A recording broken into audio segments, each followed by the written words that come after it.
Picture this. You're a medieval midwife in 1347. A woman has been labouring for 3 days straight. The baby's stuck, she's dying. You reach for your tools, an iron hook with serrated edges, craniotomy forceps, a decapitating hook. These aren't instruments of healing, they're instruments of last resort. When both mother and child face certain death, you have to make an impossible choice. Save the mother by destroying the baby already dead inside her. Tonight we're diving into the gruesome reality of medieval childbirth, the tools that would make modern surgery look gentle. Hey there, welcome to Hearts and History.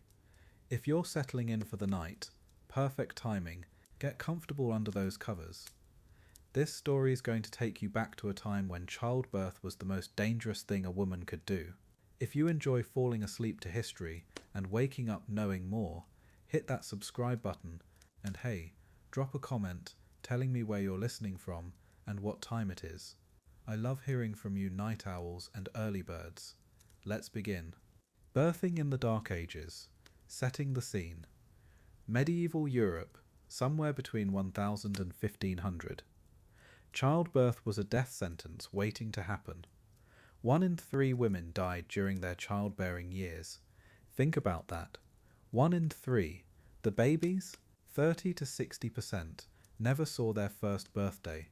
No antibiotics, no blood transfusions, no caesarean sections. Every birth was rolling dice with death, and the women knew it. They wrote wills before going into labour. They said goodbye to their other children. They prepared to die. But they didn't face it alone. When labour started, the birthing chamber filled with women, female relatives, neighbours, friends. And the midwife, she was the most important person in the room. These women learnt their trade by watching births from childhood. No medical school, just years of experience, handed down mother to daughter, watching what worked and what killed. They knew things doctors today are just rediscovering. Like how upright positions make labour faster and safer, medieval midwives understood this instinctively. The birthing chamber was a sacred female space, windows sealed shut, fires burning to keep it warm, sometimes stifling, sweet herbs burning to ward off evil spirits. The birthing stool, every midwife had one, a specialised chair with a semicircular cutout designed for upright delivery. Modern research proves this position is actually better for birth. Medieval women figured this out through centuries of trial and error, and men banned completely. One guy in Belgium got fined 15 livres for hiding behind stairs to watch his wife give birth. But what happened when everything went wrong? When hours turned into days and the baby wouldn't come? When the mother started hemorrhaging or convulsing? When you could tell the baby had died inside her? This is where it gets dark, because a dead baby inside a mother meant certain death from infection. The midwife had to get it out, by any means necessary, and the tools they used, they were designed for one thing, destruction, not healing. These weren't gentle instruments, they were implements of last resort. The birthing hook was the most basic tool. Simple iron hook with serrated edges. You'd insert it into the birth canal, hook onto whatever part of the baby you could reach, head, shoulder, arm, and pull. Sometimes the baby came out whole. Often it came out in pieces. The decapitating hook did exactly what it sounds like, hooked around the baby's neck to separate the head from the body when normal delivery was impossible. The head was usually what got stuck, being the largest part of the baby's body. Then there were craniotomy instruments. These were designed to crush or collapse the baby's skull when the head was too big to pass through. The craniotomy forceps, heavy, toothed crushing tools. The perforator would pierce the baby's skull, letting the brain drain out so the skull bones could collapse inward. Sounds horrific, right? It was. But remember, this was only used when the baby was already dead and the mother was dying. It was choosing to save one life instead of losing both. These tools weren't used casually. Medieval midwives tried everything else first. Different positions, herbs to strengthen contractions, gentle manual manipulation, prayer, birthing girdles covered in holy images and prayers from previous births. Recent analysis of one medieval birthing girdle found traces of honey, milk, eggs, and bloodstains, evidence of desperate hands touching, caressing, pleading for divine intervention. Only when days had passed and death was certain would they reach for the hooks and forceps. It was desperation, not cruelty. The Catholic Church made these decisions even harder. There were theological debates about destroying an unborn child to save the mother. Some medical texts describe baptizing babies in the womb before the procedure, inserting tubes to pour holy water on the baby's head while it was still inside, trying to save the soul before ending the life. This shows how seriously they took both the physical and spiritual dimensions of birth. These weren't monsters making callous choices. They were people trying to navigate impossible situations. These brutal medieval tools represent something important. The beginning of obstetric surgery, people grappling with the mechanics of birth, trying to understand when and how babies get stuck. This knowledge, hard-won through centuries of tragedy, led to better instruments. The invention of forceps in the 1600s, modern caesarean sections. Every advance in childbirth care stands on the foundation built by those medieval women who endured the impossible. Their suffering wasn't meaningless. It paved the way for the safety we know today. The midwife's tale, protectors of women. Picture this. You're a woman in 1340. Labour's been going for 36 hours straight. No hospitals, no doctors, just you, the women who love you, and one person who might save your life, the midwife. She's got calloused hands, greying hair, and she's delivered maybe 300 babies in her lifetime. Half of them lived. She knows things medical schools won't teach for centuries. And right now, she's all that stands between you and death. These women weren't doctors. They couldn't read Latin medical texts.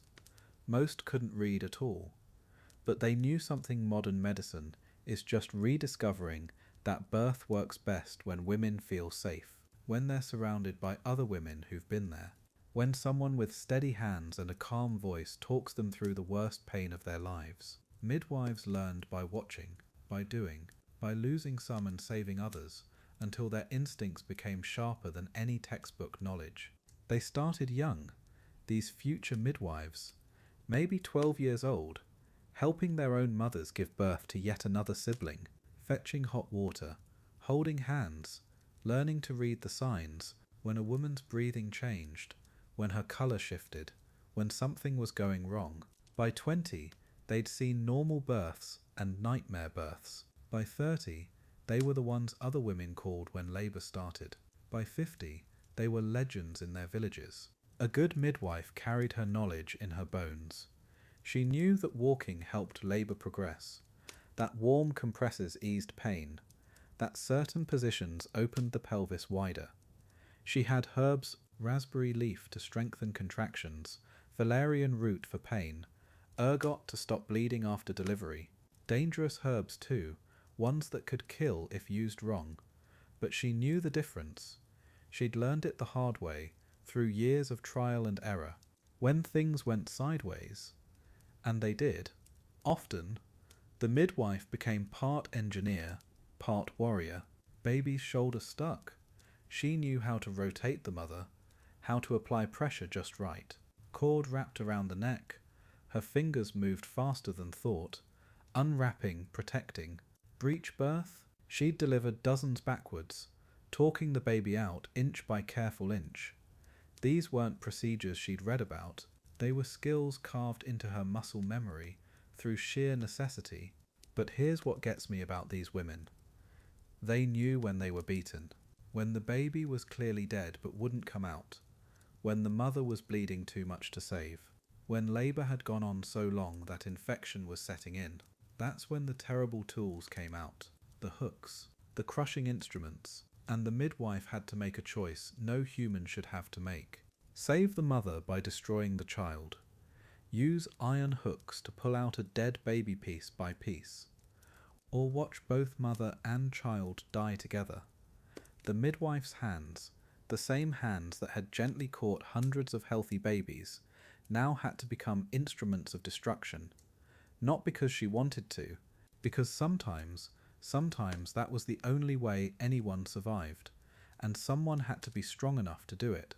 These women carried the weight of every choice they made, every baby they couldn't save, every mother who bled out despite their best efforts.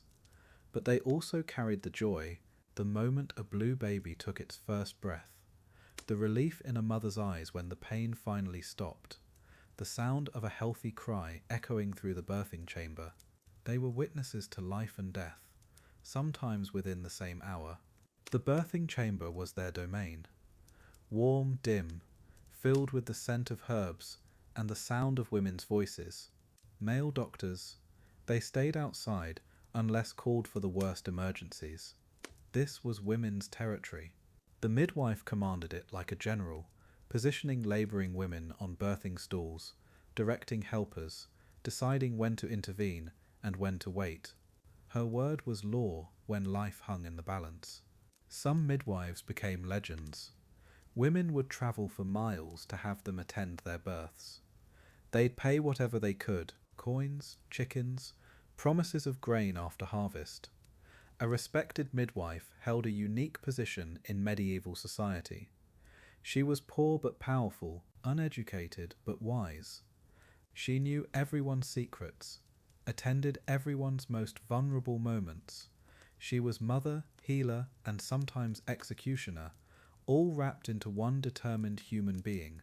Tonight, as you drift off, think about these forgotten heroes, women who faced impossible odds with nothing but experience and courage, who held the line between life and death with their bare hands, who carried the hopes of families and the weight of terrible choices. They weren't saints, they were human, but in those dark birthing chambers, with lives hanging in the balance, they were exactly what the world needed. Between divine and earthly aid, the role of faith. Picture a medieval woman in labour, one hand gripping iron birthing tools, the other clutching a holy relic. This wasn't contradictory, it was survival. In an age when one wrong turn during delivery meant death, you didn't choose between medicine and faith. You grabbed both. Sacred girdles blessed by saints, whispered prayers between contractions, holy water sprinkled on surgical instruments.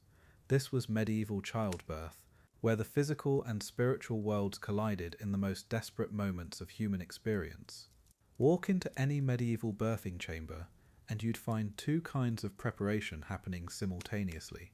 The midwife arranging her instruments, checking her hooks and forceps, and the women preparing the spiritual battlefield, candles lit to specific saints, prayers copied onto strips of parchment, holy oil blessed by the local priest. These weren't separate processes, they were part of the same desperate strategy. When you're facing death, you don't leave any weapon unused. Physical tools for the body, sacred rituals for the soul, both equally essential. The birthing girdles were the most fascinating blend of medicine and magic.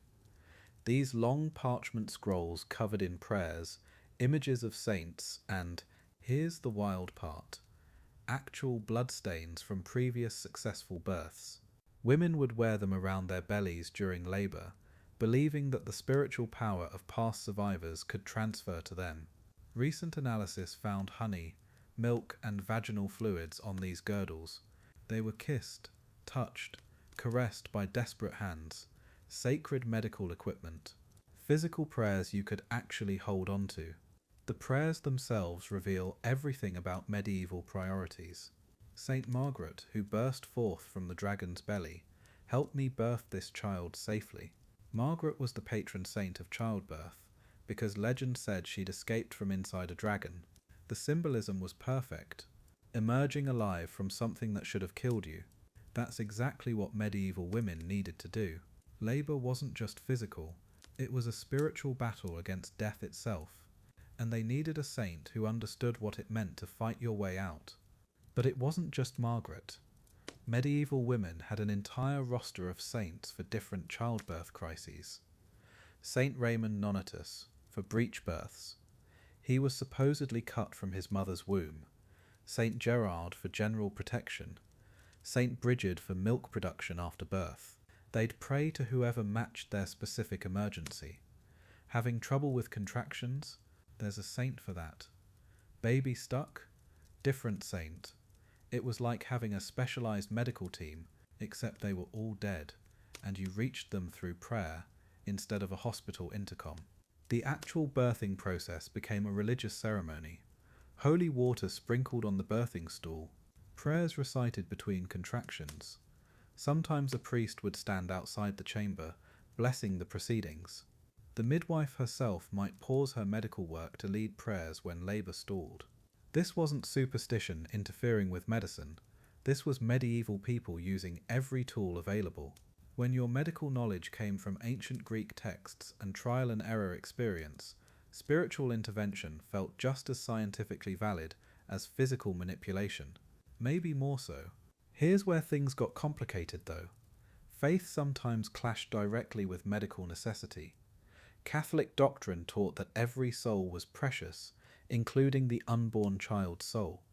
So when physicians needed to use those brutal destructive instruments, the craniotomy forceps, the decapitating hooks, they faced a theological crisis. Were they committing murder to save the mother? Some medical texts describe baptizing babies in utero before destroying them, inserting tubes to pour holy water onto the baby's head while still in the womb, trying to save souls while ending lives. When deliveries went catastrophically wrong, religion provided both comfort and torment. If the baby died, had it been properly baptized, would its soul reach heaven? If the mother died, was it God's will or medical failure? Priests would rush to perform last rites, while midwives still fought to save lives. The birthing chamber became a place where earthly medicine and heavenly judgment intersected, where split-second medical decisions carried eternal spiritual consequences, where saving a life might damn a soul, or so people believed. But here's what's remarkable about medieval faith during childbirth. It gave women agency in their own survival. When medical knowledge was limited, when pain relief didn't exist, when so much was beyond human control, prayer became a way of actively participating in your own rescue. You weren't just lying there helpless while others worked on you. You were calling on saints, reciting prayers, wearing blessed girdles. You were fighting back with every weapon available, physical and spiritual. Faith made women partners in their own survival, not just victims. The tension between faith and medical progress was real though. Some physicians complained that religious restrictions prevented them from learning anatomy properly. Dissection of human bodies was sometimes forbidden. Understanding how women's bodies actually worked, that knowledge came slowly, filtered through religious concerns about the sanctity of human flesh. The irony is brutal. The same faith that comforted dying women sometimes prevented the medical advances that could have saved them. Progress came despite religious constraints, not because of them. In the end, medieval childbirth shows us something profound about human nature. When facing death, we grab every lifeline available, scientific and spiritual, practical and mystical. Those women clutching birthing girdles while enduring surgical procedures weren't being illogical. They were being comprehensively human, using every resource their culture offered. Faith didn't replace medicine in medieval birthing chambers. It amplified it, made it bearable, gave it meaning beyond mere survival. Sometimes that's exactly what human beings need to endure the unendurable, hope from every possible source. When nature betrays difficult births. You know, most medieval births went fine. Women laboured, babies came, life continued. But sometimes nature turned cruel. A baby got stuck. Labour stretched from hours into days. The mother's strength failed. And suddenly, the midwife found herself facing a choice no human should ever have to make. Save the mother, or try to save the child. because in those desperate moments, saving both wasn't always possible. This is where skill met helplessness, where experience collided with pure, terrifying uncertainty. Picture this. You're the village midwife. You've delivered dozens of babies, maybe hundreds. You know the rhythm of normal labour, the way contractions build, how a baby should turn and descend. But this time, something's wrong. The mother's been labouring for 18 hours. She's exhausted, barely conscious between pains. The baby hasn't moved down at all. Your hands tell you what you don't want to know. The baby's sideways. Shoulder presentation. In your heart, you already know how this might end. The signs start small. Labour begins normally enough, but the contractions don't accomplish what they should. Hours pass. The mother pushes until she's shaking with exhaustion, but nothing happens. You check and check again. The baby's head isn't where it should be. Maybe it's face up instead of face down. Maybe an arm is coming first. Maybe, and this is the worst, the baby's lying crosswise, completely blocking its own exit. Your stomach drops. You've seen this before. As the midwife, you try everything first. Different positions, maybe hands and knees will help the baby turn. Hot cloths to relax the muscles. Herbs to strengthen contractions. Prayer, so much prayer. You reach inside, trying to feel if you can somehow guide the baby into better position. But sometimes your fingers tell you the brutal truth. The baby's shoulder is wedged tight, or the head is too large for the pelvis. And time is running out for both of them. When labour drags into its second day, desperation creeps in. The mother hasn't eaten, can barely sip water. Her pulse is getting weaker. The other women in the room, they're starting to exchange those looks. The look that says they've seen this before. They know what usually happens. And you, the midwife, you're running out of options. The baby hasn't moved in hours. Maybe it's already gone, but you can't be sure. And that uncertainty is going to haunt whatever decision you make next. Here's the moment that breaks you. The mother looks at you with what strength she has left and whispers, "Save my baby." But you know the truth she doesn't. Saving the baby might mean losing her, and if the baby's already dead, then you're watching her die for nothing. This is the choice that kept medieval midwives awake at night. Do you tell her the baby might be gone? Do you focus on saving her? Do you risk both their lives trying to save a child who might already be beyond help? The signs of fetal distress weren't subtle. Even without modern monitors, a baby that had stopped moving entirely, a heartbeat that grew faint or disappeared altogether, if you could find it at all. Sometimes there were other signs, fluid that shouldn't be there. Or worse, the medieval midwife learned to read these signals, to understand when hope was realistic, and when it was just prolonging agony. But reading the signs and acting on them, those were two very different kinds of courage. The decision, when it came, wasn't made in anger or haste. It was made in broken-hearted practicality. After 36 hours of labour, after trying every position, every remedy, every prayer you knew, when the mother could no longer lift her head, when her pulse was barely there, you reached for the instruments, the hooks, the crushers, the tools designed to destroy in order to save. Your hands shook, not from inexperience, from the weight of what you were about to do. Think about the weight of that choice for a second. You're ending one life to maybe save another. And there's no guarantee, even after using those horrible instruments, even after sacrificing the baby, the mother might still die from blood loss, from infection, from sheer exhaustion. Medieval midwives carried that uncertainty with them always. They made impossible choices based on experience and instinct, knowing that either decision might be wrong, knowing they'd have to live with the outcome forever. Sometimes it worked. The mother survived, grieved her lost child, but lived to hold other babies. Sometimes it didn't. The midwife would work for hours to remove the baby piece by piece, only to watch the mother slip away from blood loss or shock. Or worse, sometimes the baby had been alive, and the midwife had acted too soon, destroyed a life that might have been saved with more time. Those were the cases that haunted them, the ones where they guessed wrong about who could be saved. The human cost of these decisions went far beyond the birthing chamber.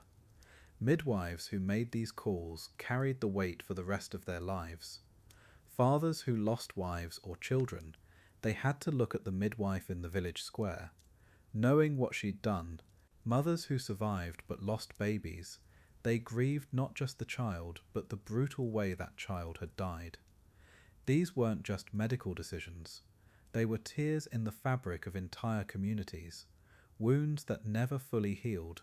Instruments as saviours, obstetric tools of medieval times. Picture a midwife reaching for an iron hook, serrated edges, crude workmanship.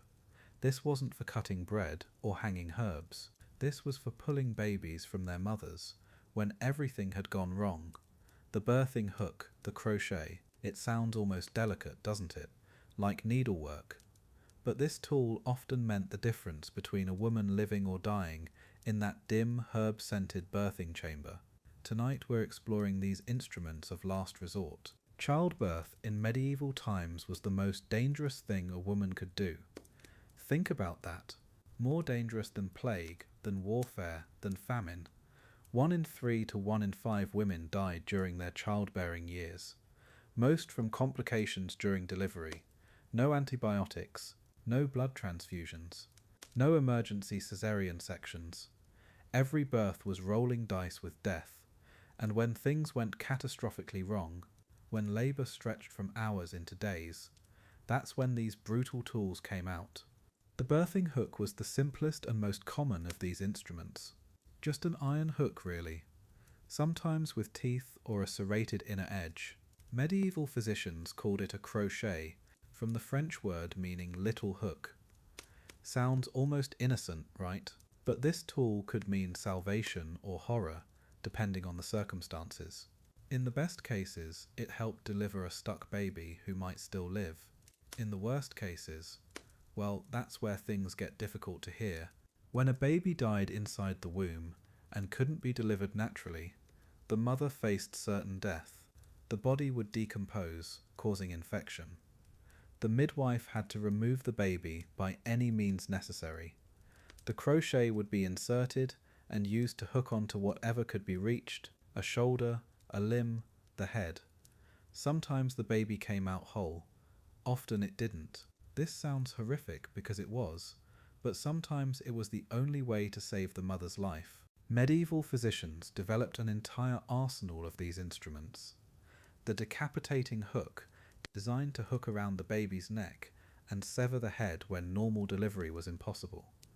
Craniotomy forceps, heavy, toothed instruments for crushing the skull.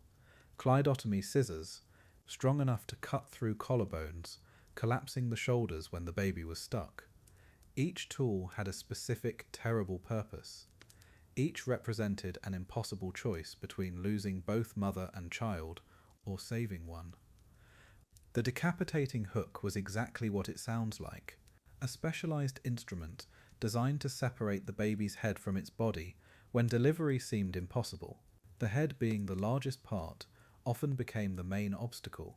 This freed the body to be delivered, then the head extracted separately. I know this is disturbing, but remember, in an era before safe caesarean sections, before modern forceps, this was sometimes the only option to prevent the mother's death. Craniotomy instruments were perhaps the most disturbing. The perforator, a sharp, pointed tool used to pierce the baby's skull, allowing brain matter to drain and skull bones to collapse. The craniotomy forceps, designed to crush or collapse the head. Once the skull was reduced in size, hooks or levers called vectis could extract it more easily. These weren't instruments of healing, they were instruments of last resort, used when both mother and child faced almost certain death. Here's what's crucial to understand. These tools were used only after everything else had failed. Medieval midwives knew the best births were natural ones. They'd try different positions first, herbs to strengthen contractions, gentle manipulation of the baby's position, prayer and religious relics, the famous birthing girdles, long parchment rolls covered with prayers and bloodstains from previous births, wrapped around labouring women. Only when days had passed, and death seemed certain, would these destructive instruments appear. Imagine being that midwife. You've attended hundreds of births, helped bring joy into the world, but now you're holding an iron hook, knowing you're about to end one life to save another. This wasn't a choice made lightly. These women weren't monsters. They were skilled practitioners, doing their best with the limited tools available. Every decision carried the weight of souls, both the mother, who might live, and the child who wouldn't. The impossible mathematics of medieval medicine. The Catholic Church added another layer of complexity. Clear teachings about the immortal soul meant theological debates about destroying unborn children, even to save mothers. Some medical texts discuss baptizing babies in utero before destructive procedures, inserting tubes to pour holy water onto the baby's head while still in the womb. Bizarre to us now, but it shows how seriously medieval people took both physical and spiritual dimensions of childbirth, saving bodies and souls. As you drift toward sleep tonight, remember this: those brutal medieval tools were ancestors to modern forceps, vacuum extractors, safe caesarean sections. Every advance in obstetric care stands on the foundation those midwives built, their impossible choices, their desperate hope that maybe, just maybe, the mother could be saved. Progress moves slowly, painfully sometimes, but it moves toward greater compassion. Rest peacefully, knowing that suffering wasn't meaningless. It led us toward better care, safer births, a necessary evil, destructive deliveries. Here's what gets me about medieval medicine. They had instruments that sound like torture devices. The decapitating hook, craniotomy forceps, cleidotomy scissors, names that make you wince just hearing them. But here's the thing that blows my mind. These weren't tools of cruelty, they were tools of mercy. When a medieval midwife reached for that iron hook with the serrated edge, she wasn't trying to hurt anyone, she was trying to save a life. The mother's life. Picture this nightmare scenario. You're a midwife in 1300 England.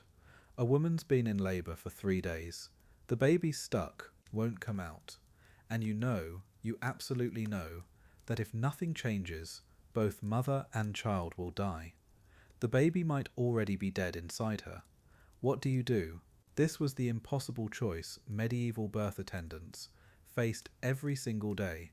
Save the mother by destroying the child already lost. It sounds horrible because it was horrible, but it was also the only option they had. The most basic tool was the birthing hook. Simple iron hook, often with teeth or serrated edges. Sounds brutal, right? But think about it practically. When a baby died during labour and couldn't be delivered naturally, it became a death sentence for the mother too. The body would decompose, infection would set in. Game over. The hook let midwives grab onto whatever they could reach, a shoulder, a limb, sometimes the head itself, and pull. Sometimes the baby came out whole, often it didn't. Then there's the decapitating hook. Yeah, it's exactly what it sounds like. This thing was designed to hook around the baby's neck and separate the head from the body. I know that sounds absolutely horrific, but here's the context. Sometimes the baby's head was just too big to fit through the mother's pelvis.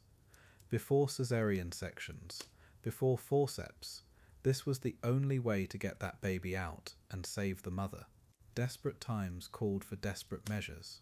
Craniotomy instruments were probably the worst of all. These were designed to collapse the baby's skull. The craniotomy forceps would crush the skull bones. The perforator would pierce the skull, letting the brain drain out, so the head could collapse inward. Then they'd use hooks or levers to extract everything. I can barely wrap my head around having to do this. But medieval midwives had no choice. It was this or watch the mother die too. Both lives lost instead of saving one. Arab physicians developed some of the most sophisticated versions of these tools. They created hooks with teeth to grip fetal tissue more securely. Their instruments spread throughout medieval Europe through medical texts and travelling physicians who'd studied in places like Salerno and Bologna. These weren't backwoods butchers making crude tools. These were educated practitioners trying to solve impossible mechanical problems with the limited knowledge they had. They were doing their best with what they knew about anatomy and birth. Cleidotomy scissors had one job: break the baby's collarbones. When a baby got stuck at the shoulders, these heavy scissors would cut through the clavicles, collapsing the shoulder width so the body could slip through.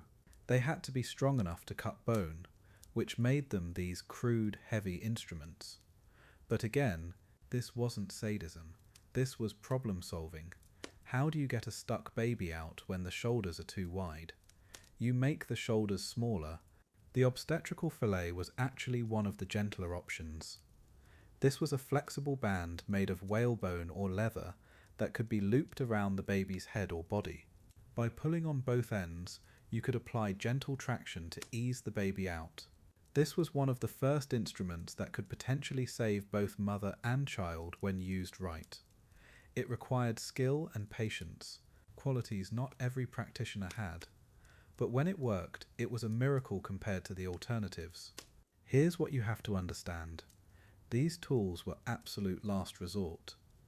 Medieval midwives tried everything else first. Different positions, herbs to strengthen contractions, gentle manipulation, prayer, religious relics. They had these birthing girdles, long parchment rolls, covered with prayers and images of saints that they'd wrap around the mother's belly. Recent analysis found traces of honey, milk, even vaginal fluids from previous births. Women had touched and kissed these things in desperation.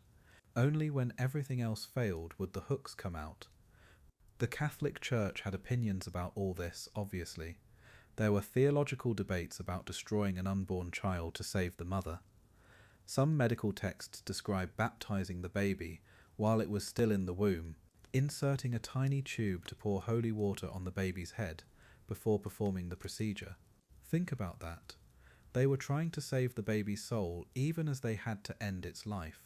This wasn't callousness. This was people trying to do right in an impossible situation. These brutal medieval tools eventually led to better things. The knowledge gained through centuries of tragedy helped develop modern obstetrics. The invention of forceps in the 1600s finally offered a way to assist difficult births without destroying the baby. Modern vacuum extractors, safe caesarean sections, they all trace back to these horrific medieval instruments. Those tools represented hope in the darkest moments. Hope that maybe the mother could be saved. Hope that medicine could get better. That hope wasn't misplaced. Tradition meets innovation, spawn of the Arab world. While Europe stumbled through the Dark Ages, something incredible was happening in the East. Baghdad, 9th century. The House of Wisdom buzzes with scholars translating every Greek and Roman medical text they can find. But here's what gets me. They weren't just copying, they were improving, taking those ancient birthing tools and making them actually work. Arab physicians like al-Razi and al-Zahrawi weren't content with dusty scrolls. They wanted answers that saved lives. Picture this scene in medieval Cordoba. A physician named al-Zahrawi sits in his workshop, holding a birthing hook. The Greek design, crude, dangerous, too likely to tear the mother apart. So he redesigns it. Smoother curves, better grip, precise angles that work with the body instead of against it. This guy wrote a 30-volume medical encyclopedia, volume 15, all about childbirth, and every European medical school would eventually teach from his work. The Arabs had something medieval Europe had forgotten: curiosity. They didn't just accept that women died in childbirth. They asked why. They studied anatomy. dissected bodies when religious law allowed. They understood the pelvis better than anyone had for centuries. Al-Razi figured out how to diagnose difficult labours earlier. Ibn Sina mapped the stages of pregnancy with stunning accuracy, knowledge that would take Europe another 400 years to rediscover. Here's where it gets interesting. Those brutal medieval birthing tools we talked about, the Arabs made them less brutal. They invented the obstetric vectis, basically half a forceps that could gently guide a stuck baby out. They improved the birthing chair design, making it more comfortable and effective. Most importantly, they wrote down everything, detailed instructions, drawings, warning signs. They turned desperate guesswork into something resembling actual medicine. The House of Wisdom in Baghdad wasn't just a library. It was a medical revolution waiting to happen. Scholars from everywhere, Persian, Indian, Greek, Jewish, all working together. They translated Soranus of Ephesus, but then they fact-checked him, tested his theories, found his mistakes. Ibn al-Nafis discovered pulmonary circulation 400 years before Europeans figured it out. These guys were doing real science while Europe was still bleeding people with leeches. Al-Zahari's surgical instruments look almost modern, sleek, purposeful. He invented over 200 surgical tools, many specifically for childbirth emergencies. His craniotomy instruments were designed to minimize trauma to the mother. His version of the birthing hook had measurements, angles calculated for safety. Compare that to the crude iron hooks European midwives were using. It's like comparing a smartphone to smoke signals. Same basic function, completely different levels of sophistication. But here's what I find most remarkable. Arab physicians actually talked to midwives. Revolutionary concept, right? In Europe, male doctors barely acknowledged that women knew anything about childbirth. But Arab medical texts quote midwives, reference their techniques, build on their knowledge. They understood that the women actually delivering babies might have useful insights. Imagine that. It created a knowledge exchange that improved outcomes for everyone. The cultural exchange started slowly. European scholars travelling to Cordoba, Toledo, Palermo, places where Arab medical knowledge flourished. They'd arrive expecting to teach and leave, knowing they had everything to learn. Constantine the African spent years in North Africa, then returned to Italy with saddlebags full of translated Arabic texts. The School of Salerno, Europe's first medical school, built its obstetric curriculum around Arab innovations. By the 12th century, European medical students were learning Arabic, just to read the latest advances. Al-Zahari's surgical manual became the standard textbook for 500 years. His instruments were copied in every European workshop. But here's the thing, they often copied the design without understanding the theory behind it. So Arab precision became European approximation. The knowledge transferred, but sometimes the wisdom got lost in translation. Think about this cultural moment.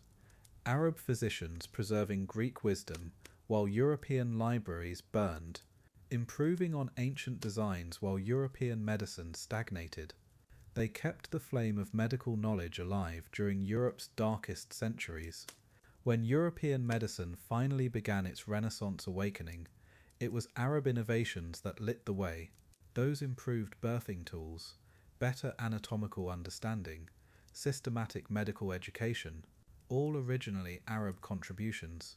The legacy runs deep. Modern obstetric forceps trace their design back to Al-Zahari's vectis. Our understanding of difficult labour positions comes from Arab physicians who actually observed and documented what worked. They turned childbirth from pure survival lottery into something approaching medical science. When you hear about medical breakthroughs crossing cultures, changing lives across continents, this is how it happens. One innovation, one translation, one curious mind at a time. From cruelty to compassion, progress in obstetric instruments. Here's what's wild about medical history. Sometimes the most important breakthroughs aren't dramatic discoveries. They're quiet moments when someone looks at a brutal tool and thinks, there has to be a better way. By the late medieval period, physicians were getting tired of choosing between mother and child. Those iron hooks, those crushing forceps, they saved lives, sure, but at what cost? Something was stirring in the minds of healers, a shift toward instruments that didn't destroy to save. Enter the obstetrical fillet. Doesn't sound like much, does it? Just a flexible band, made of whalebone or soft leather. But this simple tool represented a revolution in thinking. Instead of hooking and pulling and crushing, the fillet worked with the body's natural mechanics.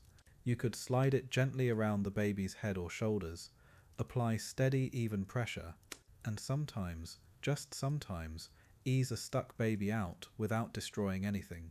It was the first instrument designed to save both lives, not choose between them. The technique took patience, skill. You couldn't just grab and yank like with the old hooks. The fillet required understanding how much pressure, which angle, when to wait, and let the mother's body do its work. Some midwives mastered it beautifully. Others went back to the familiar brutality of iron instruments. But word spread about successful deliveries where nobody died, where babies came out breathing and mothers lived to hold them. That's the kind of news that travels fast among women who understand what birth usually costs. Other gentle innovations started appearing. Physicians began crafting smoother vectis instruments, those lever-like tools that could ease a baby's head out without sharp edges tearing flesh. They experimented with curved spoons made of polished bone, designed to cradle rather than pierce. These weren't accidents or lucky discoveries. They were deliberate attempts to solve an ancient problem.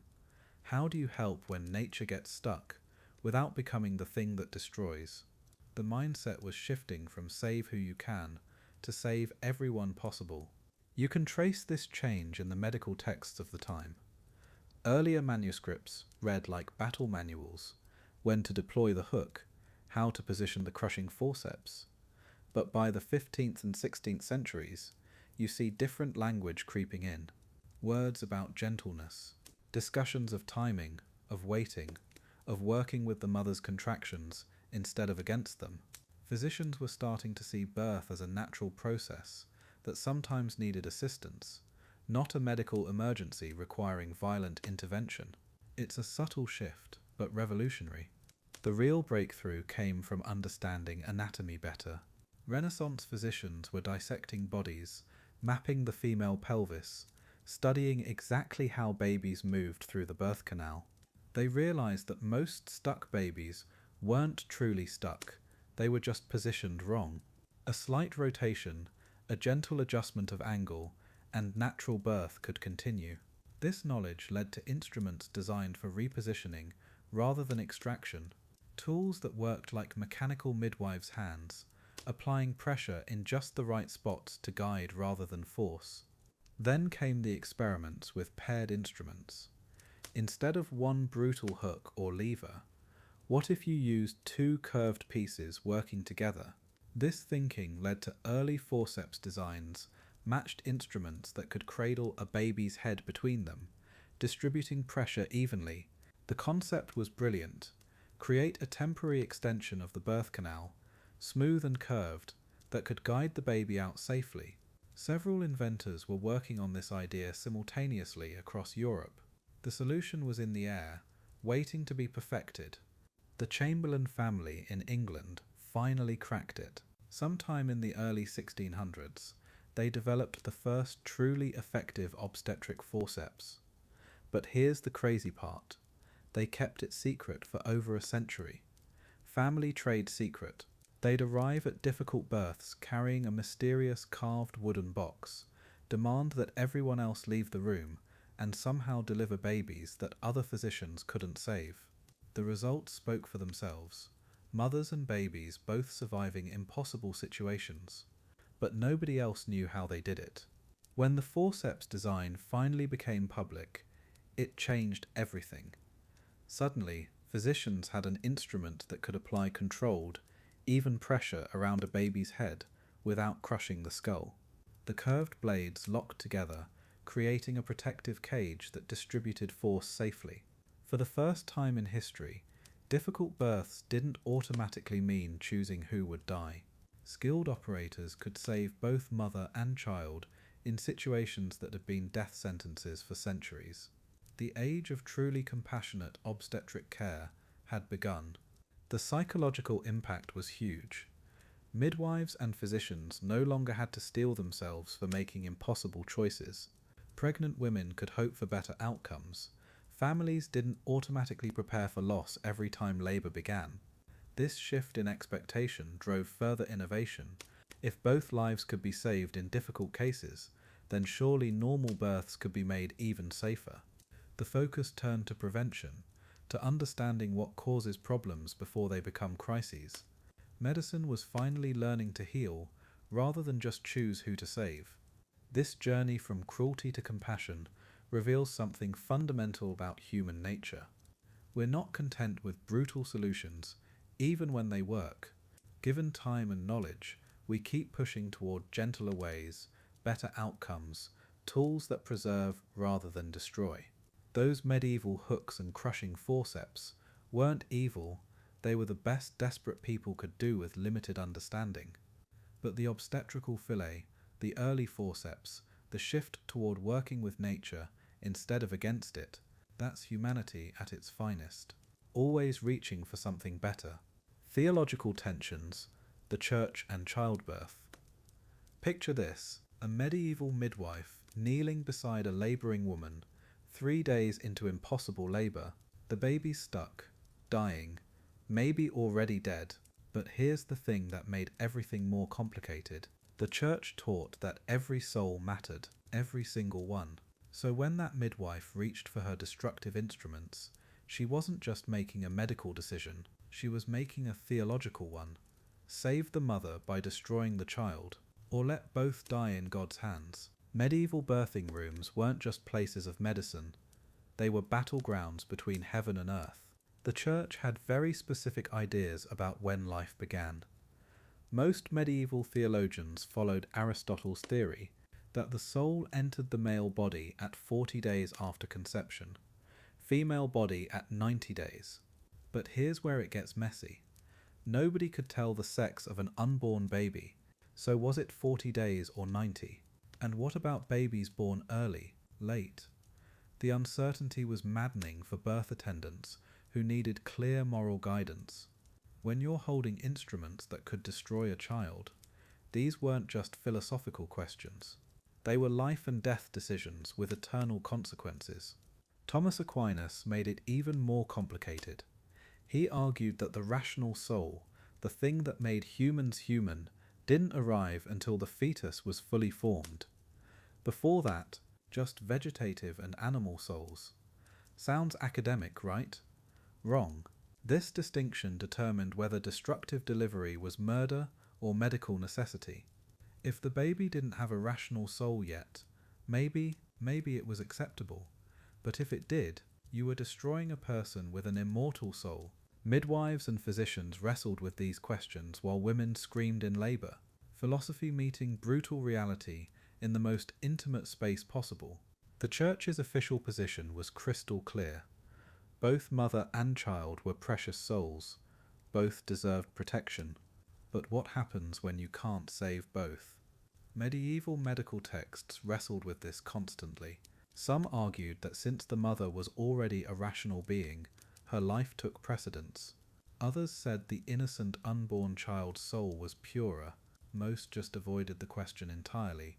They'd describe the instruments, explain the procedures, but dance around the moral implications. Because honestly, nobody wanted to be the one deciding who lived and who died.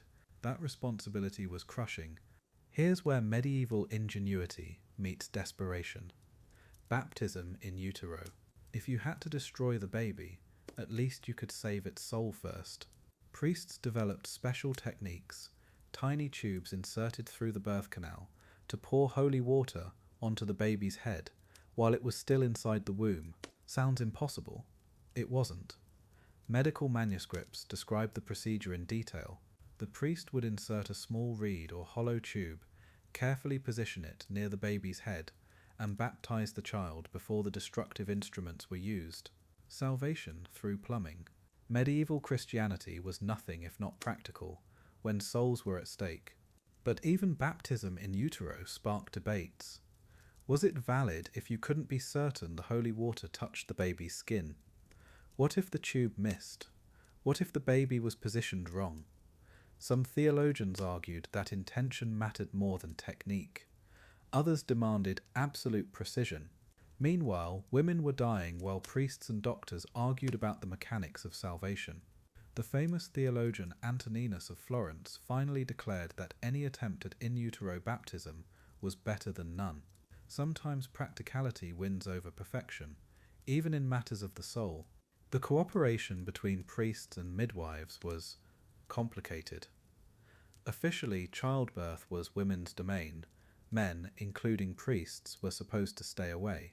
But when spiritual emergencies arose, rules bent. Priests would be called in for emergency baptisms. They'd stand outside the birthing chamber, giving instructions through the door, or they'd enter with eyes averted, focusing only on the spiritual task at hand. Some midwives learned to perform baptisms themselves. The Church reluctantly approved this, but only in extreme circumstances. Saving souls trumped social conventions, but just barely.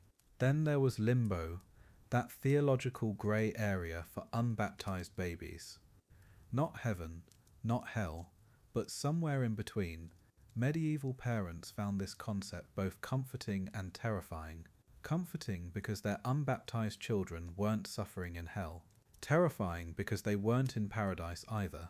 They were stuck forever. This belief put enormous pressure on birth attendants to attempt baptism at any cost. Better to risk the mother's life trying to baptize the baby than to condemn the child's soul to eternal separation from God. The stakes couldn't have been higher. Religious rituals filled medieval birthing chambers. Birthing girdles covered in prayers and holy images. Relics of saints known for protecting mothers and children. Special prayers recited during contractions. Holy water sprinkled around the room. But here's what's fascinating. Many of these rituals had practical benefits too. The girdles provided comfort through touch and pressure. The prayers gave rhythm to breathing. The communal aspects reduced fear and anxiety. Medieval people understood that spiritual and physical healing weren't separate things. They were two sides of the same coin. Faith was medicine. Medicine was faith. Church doctrine shaped medical practice in unexpected ways. The belief that suffering in childbirth was Eve's curse made pain relief controversial. Some argued that easing labour pain went against God's will. Others said that reducing suffering was Christian charity. This theological tension influenced which herbs midwives could use, which positions were acceptable, even which prayers were appropriate. Medical knowledge couldn't be separated from religious belief. Every treatment decision had spiritual implications. Every spiritual decision affected medical outcomes. The medieval worldview didn't allow for pure secular medicine. Everything was interconnected. Everything mattered. These theological tensions didn't just complicate medieval childbirth. They shaped centuries of medical ethics. The questions medieval doctors and midwives wrestled with: when is it acceptable to end one life to save another? How do we balance spiritual beliefs with medical necessity? Who makes these impossible decisions? These same questions echo in modern bioethics. Different technologies, same moral dilemmas. Medieval birthing chambers were laboratories of ethical thinking. Crude, desperate, heartbreaking laboratories. But the principles they struggled to define, those principles still guide us today. Some questions are eternal. Some tensions never resolve completely. Legacy of loss. The human cost of progress. Here's the number that keeps me up at night. Between 1300 and 1600, roughly 40 million women died in childbirth across Europe. 40 million. That's the entire population of modern-day Poland. Gone. Each one someone's daughter, wife, mother, each death leaving behind grieving families, motherless children, communities torn apart. But here's what makes it even more heartbreaking. Most of these deaths were preventable. They died because we didn't know better yet. Think about Marie, labouring for 3 days in a Paris tenement, 1347. Her midwife Agnes has delivered hundreds of babies. Agnes knows Marie is dying. The baby died yesterday. But Agnes has only those crude iron hooks, those brutal instruments we talked about. She's watching a 22-year-old woman slip away, knowing that in 200 years this would be a routine caesarean. Marie becomes another statistic, another life lost to the gap between human need and human knowledge. The midwives suffered too. Agnes went home that night covered in blood, knowing she'd failed. Imagine carrying that weight, watching woman after woman die under your care, using tools that felt more like torture devices. These women weren't butchers. They were healers working with Stone Age tools in an Iron Age world.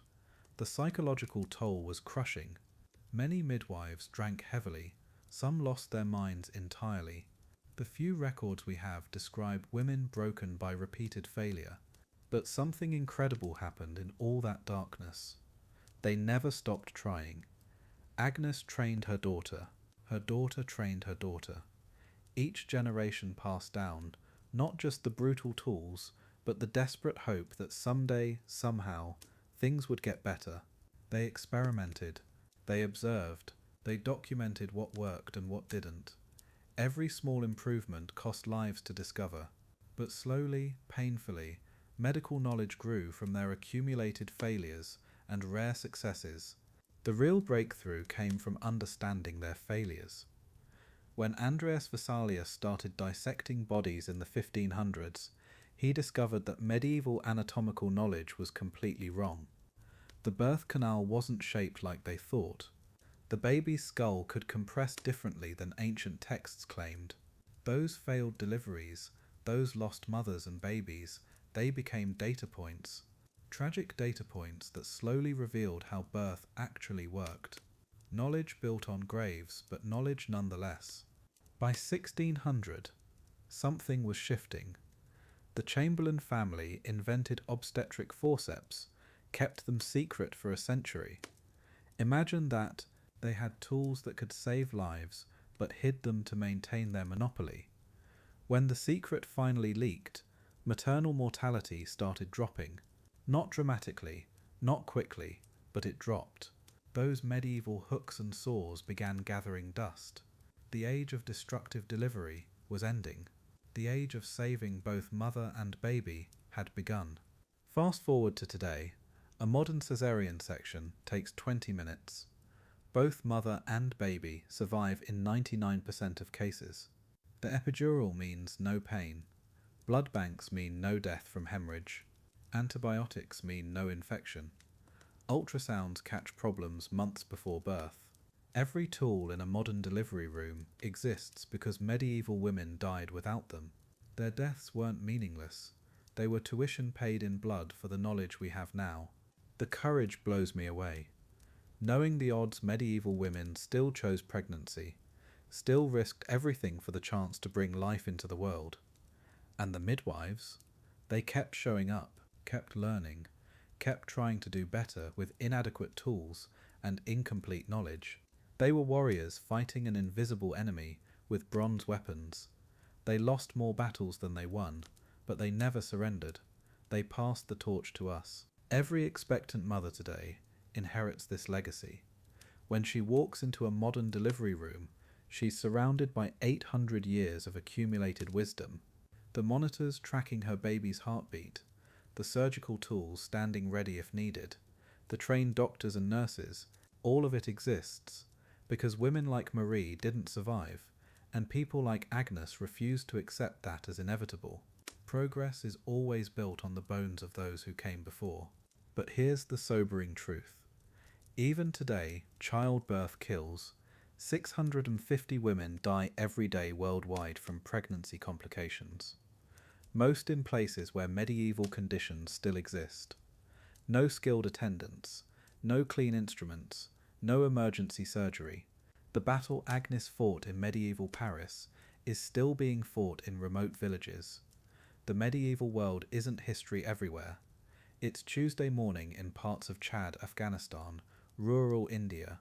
The work isn't finished. So as you drift off tonight, remember them, the medieval mothers who died so we could learn, the midwives who kept trying despite crushing failure rates, the doctors who pushed forward when easier paths existed. Their legacy lives in every safe delivery, every healthy baby, every mother who gets to hold her child. Progress is slow, bought with suffering, but it's real. Sleep well, knowing that tomorrow's mothers will inherit an even safer world than today's.